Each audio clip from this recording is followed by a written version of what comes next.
అతడు శోధనకు నిలిచిన వాడై ప్రభు తనను ప్రేమించు వారికి వాగ్దానం చేసిన జీవ కిరీటాన్ని పొందుకుంటాం. ఈరోజు మనం శోధనలకు ఎందుకు ఈరోజు క్రైస్తవులు సేవకులు చంపబడుతున్నా కూడా ఈరోజు వెనకడుగు వేయకుండా ఎందుకు ముందుకు వెళ్తున్నారు, ఎందుకు చనిపోవడానికి కూడా సిద్ధపడుతున్నారు అనేది మనం ఆలోచన చేస్తే ఇదే ఫైనల్గా ఈరోజు మనం చావడానికైనా చంపబడడానికైనా హింసలు ఎదుర్కోవడానికైనా క్రైస్తవులు చూస్తే అసహించుకున్నట్టు తెలిసి కూడా క్రైస్తవులే వచ్చి నిలబడి ఎందుకు మనము ప్రయాణం చేస్తున్నామంటే ఒక్కరోజు జీవ కిరీటాన్ని పొందుతుంటాం. ఈ పరిస్థితులను బట్టి మనం అతిశయించకూడదు. ఈరోజు నేను మా లాస్ట్ చివరి మాట చెప్పాను, ముగిస్తాను. చూడండి, 15వ అపోస్తలుడైన పౌలు కొరింథీయులకు రాసిన మొదటి పత్రిక 15వ అధ్యాయము 19వ వచనము జ్ఞాపకం చేసుకొని నేను ముగిస్తాను. అన్నగారికి సమయం ఇస్తాను. అంతేకాదు క్రీస్తునందు నిద్రించిన వారును ఈ జీవిత కాలం మట్టుకే మనము క్రీస్తునందు నిరీక్షించు వారమైన ఎడల మనుషులందరికంటే దౌర్భాగ్యమైన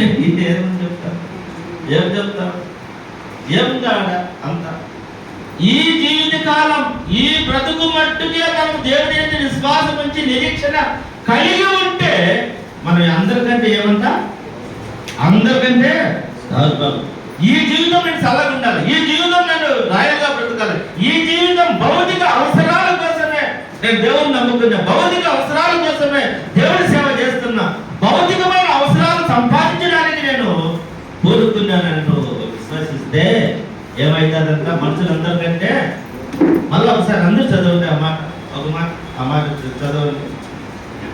కొరింథీయులకు రాసిన మొదటి పత్రిక 15:9. ఈ జీవిత కాలం మటుకు మనము క్రీస్తునందు నిరీక్షించు వారమైన ఎడల మనుషులు అందరికంటే దౌర్భాగ్యులమై ఉందుము. మరి విశ్వాసులు, మరి అలాగే సేవకులు, నాతోటి సేవకులు మనం ఈ జీవిత కాలం మట్టుకే పనిచేయడానికి కాదు, మనకు ఒక నిరీక్షణ ఏదేమంటే జీవ కిరీటాన్ని పొందుకుంటాం.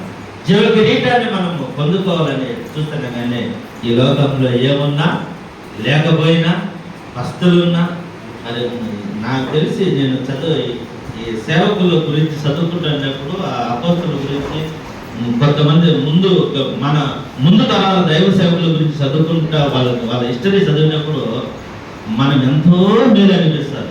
వాళ్ళకు బట్టలు లేకున్నారు, తిండికి లేకున్నారు, ఎంతో మేలు. మనకు బండ్లు ఉన్నాయి, మంచి డ్రెస్సులు ఉన్నాయి, లగ్జరీ లైఫ్ అయిపోతుంది. వాళ్ళతో పోల్చుకుంటే అన్నానికి కూడా లేకుండా కాలి నడుకుని నడిచి అవమానాలను కొట్టాడి చనిపోయి వాళ్ళ శవాలను కూడా ఎవరు ముట్టుకోక ఇంత దూరం వాళ్ళు ఎందుకు అలాగైనారు? వాళ్ళు ఈ జీవిత కాలం మట్టుకు చూసుకోవాలి. ఈ శరీరం పోయినా నాకు జీవ కిరీటం, ఆ జీవ కిరీటాన్ని పొందుతున్న దానికి మనం ఈరోజు మన సమస్యలు వచ్చినప్పుడు, శోధనలు వచ్చినప్పుడు మన వైఖరి ఎలాగుంటుందంటే మనం దేవుని వైపు మొగ్గుతామా లేదంటే వెనకడుగు వేస్తామా? రెండోది, మనం ఆ పరిస్థితులు మనము ఎవరి సహాయం తీసుకుంటే ఒక వనరు కావాలా, ఆ వనరు దైవిక జ్ఞానం, దేవుణ్ణి అడుగుతాం. తర్వాత మనకు దైవిక జ్ఞానం ఏమంటే తర్వాత మనకు పరలోక రాజ్యానికి వెళ్తాం.